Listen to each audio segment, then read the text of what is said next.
My First Mythology Tale Ganesha.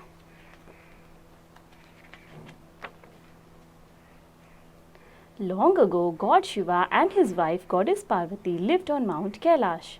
Once, Parvati was alone at home. She did not have anyone to guard the cave. So she took some turmeric powder in her hand and began to pray. Soon, a young boy stood before her. The boy then touched Parvati's feet. She named him Ganesha. Parvati told Ganesha to stand at the entrance of the house and not to let anyone inside. Ganesha did so. Days passed.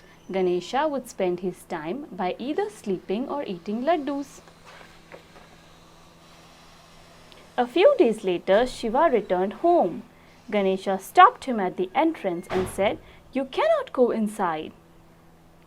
Shiva was shocked as an unknown boy was stopping him from entering his own house. Shiva said, "Step aside, this is my house." Ganesha said, "No, I will not let you go in. This is my mother's house, you go away." Shiva got very angry at his disrespect. He took out his trident and beheaded the boy. Then he entered the house.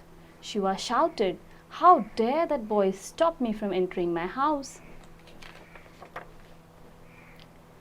When Parvati heard this, she rushed towards the gate and found Ganesha's head and body lying separately on the ground.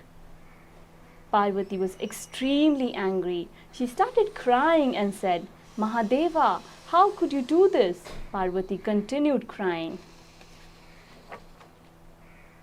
Shiva was sad when Parvati told him the entire story about Ganesha.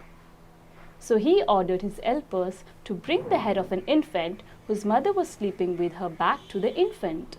The helpers could not find such an infant except for an elephant. So Shiva put the elephant's head on Ganesha's body and breathed life in it. Shiva then said, people would worship Ganesha before worshipping any god. Ganesha would be considered Vigneshwara, the remover of all difficulties.